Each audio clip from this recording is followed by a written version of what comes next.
Hey, thank you all for coming.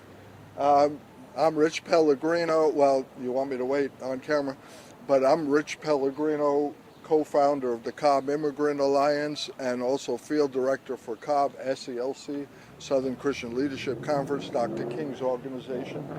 We appreciate you coming out today. We picked the right day in the week on purpose because some of us are fair weather activists like me. But thanks for coming. Uh, we'll get started. I'll give a brief introduction and then I'll introduce the other speakers. And just so to clarify, this is not a rally, it's a press conference. When we have a rally, you'll see this place full. Okay. So 15 years ago, we formed the Cobb Immigrant Alliance. It was really Cobb Cherokee Immigrant Alliance then. And because there was a lot of misinformation, hate mongering, and fear mongering against immigrants at that time, okay?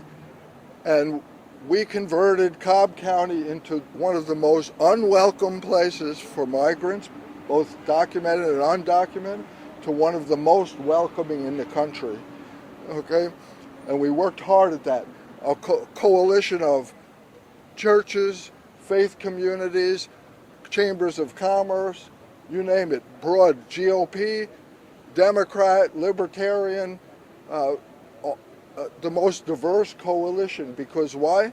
Because they realize that we're a nation of immigrants, and the recent immigrants back then and now are just like our ancestors who came here for a better life. They braved life and limb, they risked life and limb to get here, and they built this country. This country was built on the back of immigrants and on the back of both forced immigrants, slaves, as well as willing immigrants that came here, like my Italian ancestors, who, by the way, I found out just a few years ago, came here, quote, illegally through Ellis Island. That's why their names were changed and so forth. So we're here to reestablish the welcoming environment that Cobb and Georgia has. The carpet is laid out to welcome immigrants and migrants, mainly because our chief executive in Georgia, as well as candidates for some unscrupulous candidates for public office, are once again spreading fear-mongering, hate-mongering, and misinformation about recent migrant refugees coming over the border. When really our state coffers, the surplus that our governor brags about and graciously shares with us, is due in large part to migrants and immigrant labor, as well as all of us working together. So we're one community, and we want to again establish this welcoming environment. We want to put the word out there to our immigrant brothers and sisters, migrant refugees, that we welcome you, and if anybody is attacking you, anybody is making it hard for you to be here, you contact us and we've got your back, okay? And we will share the correct information. In our open letter that we sent to the governor, we listed some of the correct information about the recent migrants. Okay, and we're happy to answer questions about those. You've got copies of that letter.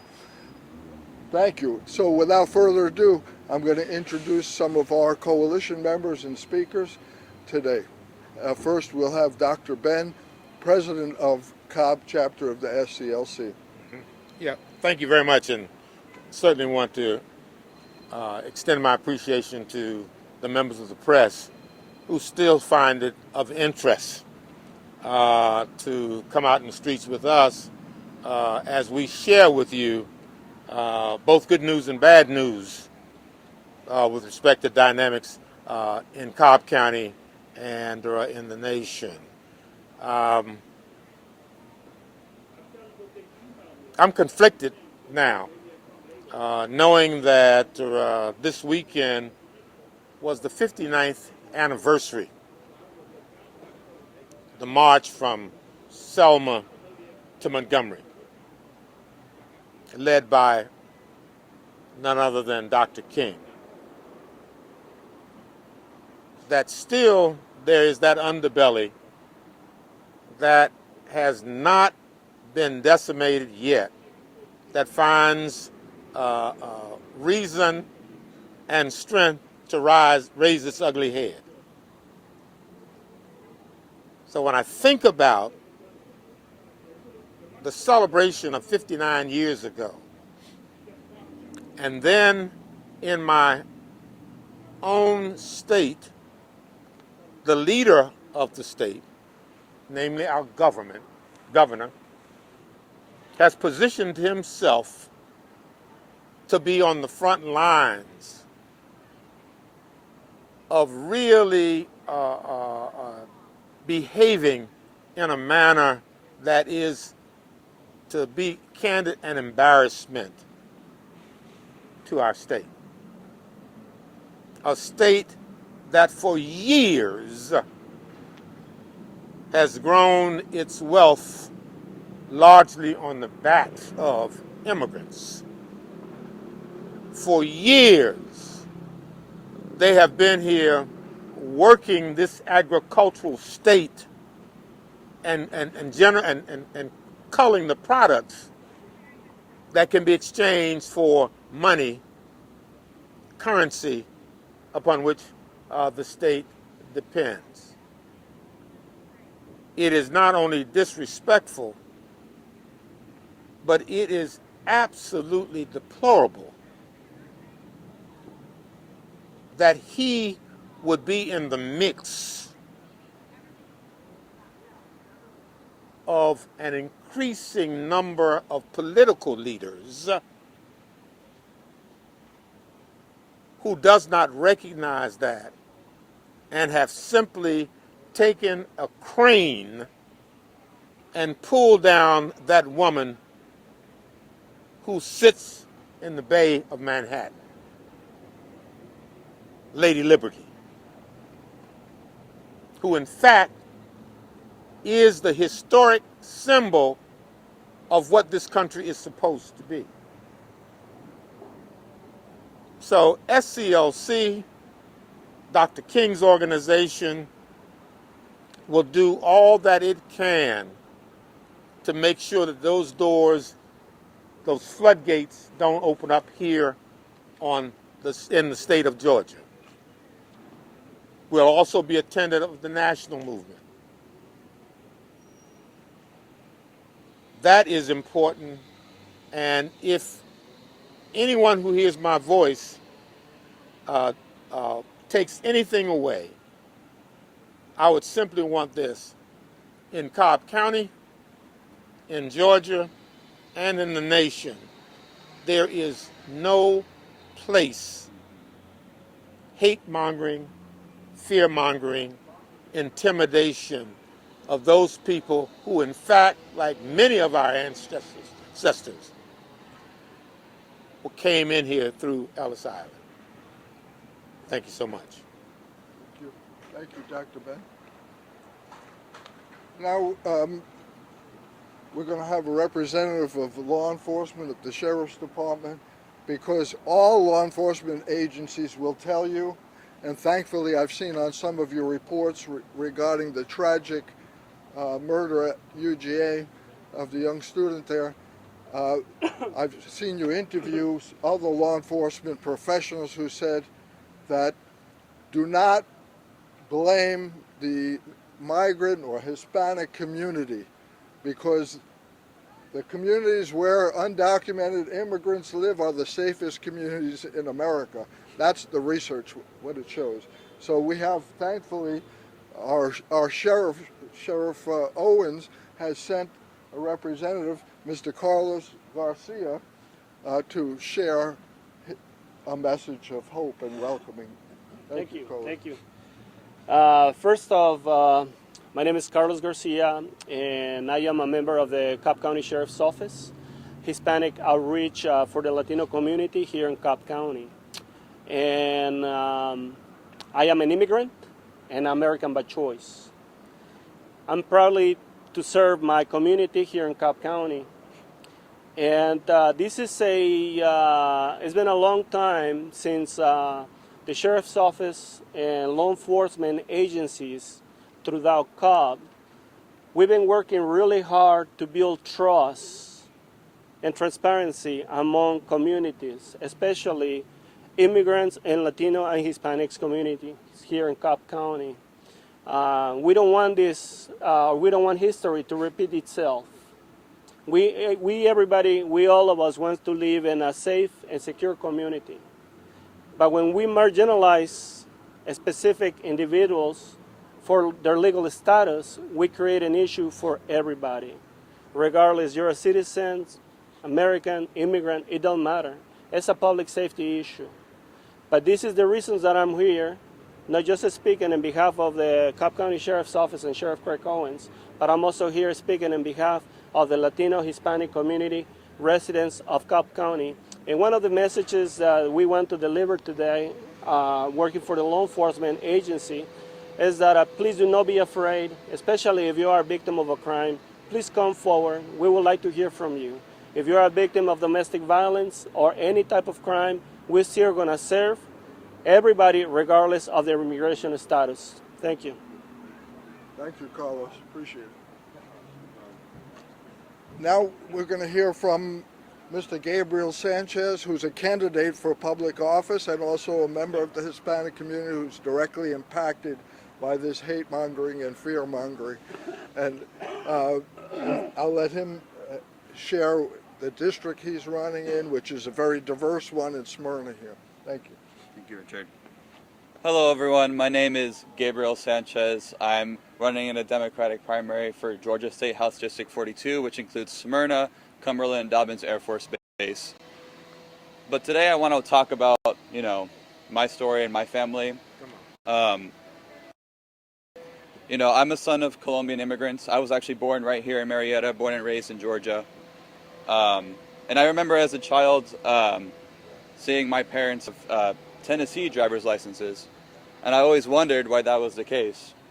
And it wasn't until later that I realized that in the state of Georgia, it's illegal, based on your immigration status, to have a driver's license, which is just, I don't know how people can expect someone to find a job or be able to do basic necessities like going to the grocery store without a driver's license. Our community faces so many hardships and so many obstacles already just by being immigrants on its own. And the fact that the state of Georgia and this country goes further than that to continue to marginalize our communities is just so sad to me, because our community gives so much to this state and to this country. The food you eat, the new house you move into that was built in the last few decades, that's our community. You wouldn't have that without us. And I just feel like, taking advantage of a tragedy that happened in UGA like this and using it to push such a racist anti-immigrant agenda is so disgusting, and it has no place here in this state. We need to have representation that truly represents our communities and understands the human value of people in our communities. And, I just really want the lies to stop. The lies that the immigrants cause crime. It's a complete and utter lie. Instead of lying, we should be trying to look for solutions to this problem to make sure that every single person in Georgia has equal rights under the law, regardless of their status, regardless of their race, their gender, their sexuality. That's what we should be fighting for. And honestly, the only thing I can think of the reason they're doing this is because it's a distraction. It's a distraction from the failures of the state of Georgia to really talk about and solve the economic issues that our people are facing, both in the immigrant community, but also in all communities. It's not immigrants' fault that your housing prices are going up. It's because of corporations and huge landlords coming in, buying up all the property and making it unattainable for regular people. It's not immigrants' fault that healthcare is so poor in this state and it's cost so much. It's because of big pharma insurance companies. It is not immigrants' fault that you're paid a low wage or don't have access to healthcare or, can't form a union because the corporations don't want you to do that. And in fact, many big corporations have been illegally trafficking people into this country in order to exploit their labor. So we need to stop letting them distract and divide us, and instead us come together to fight for the issues that we all care about. Because that's what we need in this state and in this country, and that's what I want to fight for as well. And so I thank you so much for this press conference, Richard. It's very important, and I want to make sure that we all can come together and look at our fellow man and recognize the common issues that we all have and not let ourselves be divided. Thank you so much. Thank you, Gabriel. Good words. And I want to emphasize a couple of quick things. One is this is not a partisan issue, okay? For 15 years, there's been bipartisan efforts, starting with Kennedy and McCain 15 years ago, to bring about comprehensive immigration reform, sensible laws to enhance and control immigration, okay? But all of those efforts, the Bush family have tried, okay, on both sides of the aisle. They've been fought down by extremist, right-wing, I have to say it, white supremacists that have commandeered the GOP, and they fought down every bipartisan effort to bring about reform, legal reform. The other thing I want to say is we have a large community of not just Hispanic immigrants, but West Indian, African, by the way, Russian and Eastern European that look more like me, okay? Why are they not demonized? Okay, so let's, I mean, I hate to say it, but there's a race white supremacist issue here that conspiracy theories that, white people are trying to be replaced, okay? So we just want to dispel these I would say facts, but they're not facts at all. Okay, our next speaker is Pax Riddle of SCLC and the Cobb Public Safety Coalition. Yeah, my name's Pax Riddle. I'm here representing Southern Christian Leadership Conference, but also the Cobb Coalition for Public Safety.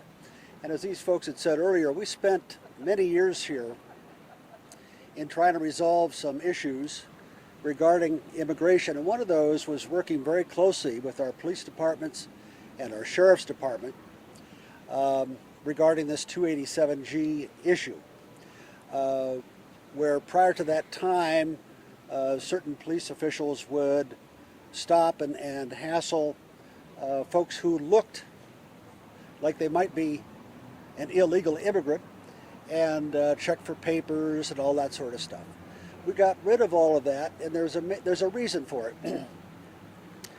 Because police departments were very concerned that the immigrant communities were afraid to report crimes to the police department.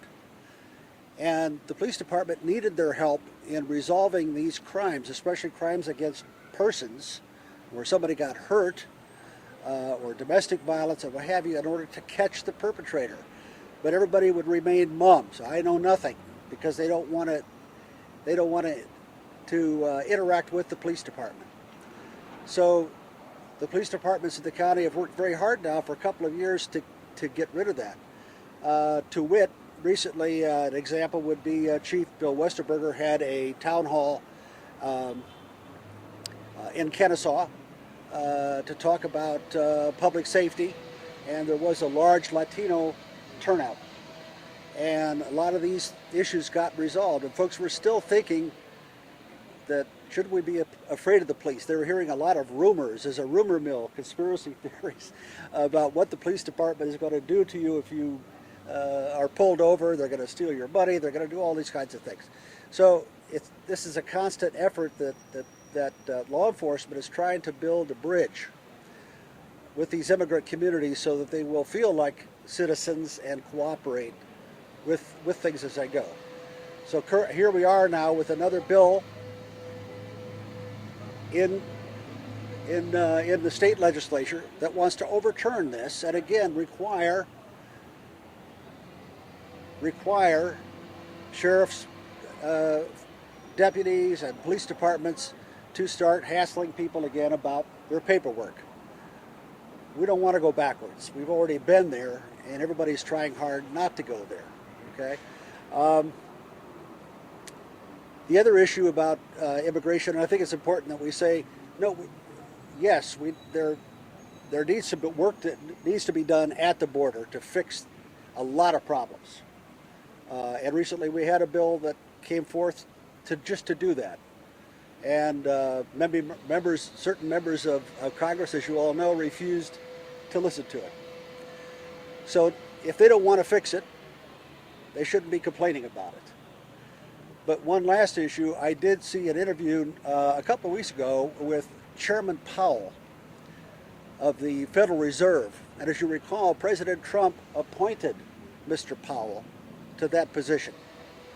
And his comment was that one of the reasons, the major driver for our economy in this country that keeps us going, the reason our GDP is much higher than the rest of the world at this point in time, is immigration. This is from the chairman of the Federal Reserve, okay? Immigration has been the major driver for economic success in this country because of our aging population. A good example, Japan has this same problem, an aging population. They're in big trouble. Their GDP is down next to nothing because nobody's immigrating to Japan. They don't have any immigration, okay? So we have to have these young people coming in. So those were my comments. Thank you. Thank you, Bex. Thank you. Jeff. You introduce yourself? I'm not going to speak today, but I'll just introduce myself. I'm Jeff Jones. I'm a Unitarian Universalist community minister, and I'm here as a person of faith. And I think faith communities as a whole support what the immigrants need, their journey, their struggles, and want to welcome them with an open heart. And that's what I'm here for. Blessings to you all. Thank you, Jeff. Thank you. Okay, sorry, now we'll open it up for any questions. Emily Pearson from WABE. Do you all, what do y'all think the effect of the election year is on the rhetoric that we're hearing in Georgia? The election? Yeah. I'll take it. You want to take this?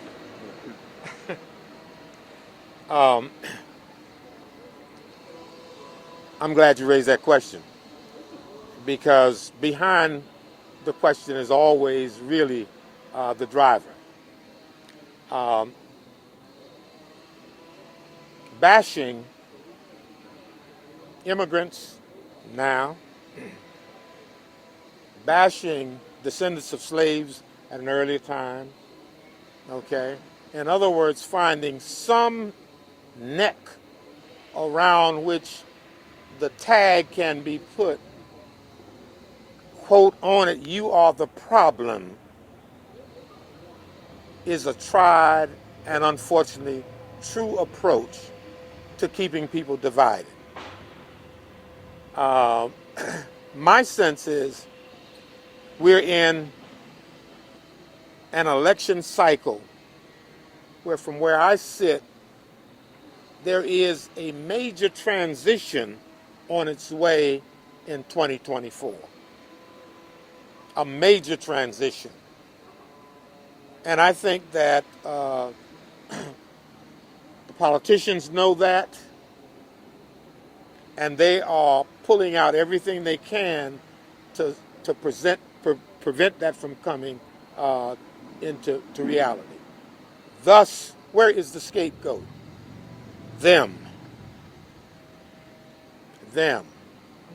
Okay?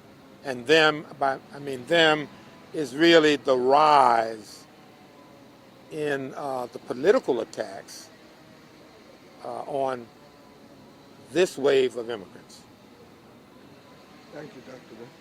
Go ahead, Larry. Larry Johnson, Cobb County Courier. I was wondering if y'all have any idea or indication of how likely it is that legislation is going to pass that forces the sheriff's departments to re-implement their 287G programs. Well, speaking with the sheriff, that is something that he will have to address that when the time comes. Excuse me, my opinion is that when you pass an unjust law, whether it passes or not, But if you pass an unjust law, then it's not a law at all. As a matter of fact, somebody with better credentials than I said that, Dr. King. Okay? And so this legislation, in the past, by the way, passed unjust laws, and guess what? Law enforcement refused to enforce them. District attorneys refused to enforce them. So it's just, again, dog whistle politics to say we're targeting, scapegoating these people so that the focus is not on the legislature's failure to provide adequate health care, to provide affordable housing, to reduce the massive inequities. Georgia is at the bottom of so many indexes, and yet they're going to stand up and blame and send a National Guard, our governor, to Texas, which is probably an illegal move. Hi, I'm JD with the Georgia Reporter. Can we talk about some of the potential economic strain that reinvigorating some of these two immigrant programs may have on local law enforcement? Say that the question again. Can you talk about a bit of the potential economic strain that this could have on local law enforcement with these two What would be the economic strain on the sheriff's department if they had to start enforcing this? Well, as it is right now, I mean, we know, most of law enforcement agencies right now are short-staffed. So if you're trying to allocate some deputies or officers to enforce immigration laws, obviously it's going to have an economical, local economical impact, and not only in the local law enforcement agencies, but also you got to remember it takes money to train law enforcement officers and to immigration officers. So that will be one of the economical impact locally, and I believe in all the law enforcement agencies, at least here in Cobb County. And besides, I want to remind everybody, this is a work of building trust and relationships within the community for many years. Law enforcement here in Cobb County and the community, we've been working so hard, and we want to keep that relationship because it works both ways for public safety. People reporting crimes, and then law enforcement officers addressing the situation, making better communities for everybody. Thank you, Carlos. Good response. Good response. Thank you. And not only the economic impact, but as Carlos alluded to, the public safety impact. It makes all of us less safe. I wanted to just wanted to add something to what Carlos said about regardless of what your opinion is about if somebody is here as an undocumented, what should happen to them. The point is that is not local law enforcement's job. We have a federal government that does that. It's called ICE. And their job is to deal with undocumented immigrants. Let them do their thing within their federal laws, but that is not our responsibility here in our local areas. We have to deal with the people who are here, and if there's a crime committed, we have to deal with that. And police have got to have the cooperation to solve those crimes. That's all. Thank you, Patrick. And also, I want to clarify something from a legal standpoint, okay? And by the way, Rudy Giuliani, when he was mayor of New York and a district attorney, emphasized this back then. So this goes across all boundaries. We know no human is illegal, but no one is considered legally an illegal immigrant until they've had their day in court. So you can't say that people are coming here even over the border illegally, because our refugee laws say that if you make it to America by boat, land, helicopter, however, as a refugee, you're entitled to a hearing for asylum as a refugee. That is a legal process. So don't give us this bunk about tens of thousands of illegal immigrants coming over the border. These are women and children and families that have risked life and limb to get here from countries where our foreign economic and militaristic policies have decimated their economies. So let them plead that case in our asylum and refugee courts. Mr. Pellegrino, Any you had questions? mentioned that communities that have undocumented immigrants are some of the safest in America to live in. Can you point us to where we can find that data? Sure, I'll be happy to send it to you. I'll give you my card. Okay, it's an FBI statistics, Department of Homeland Security and so forth, but I'll be happy to send you references for anything in our letter and so forth. By the way, back in 2000, this is not a plug for the book. It is. No, but back in 2008, I wrote a book, Welcome, Immigrant Survival Manual, with some of this research back then. It's sad that I have to pull it out again. I'm going to have to update it and redistribute it, 15 years later. And so that's where we've just been stuck in this morass. Any other questions? Thank you. Thank you. Okay, thank you all for coming. Thank you so Appreciate it. much.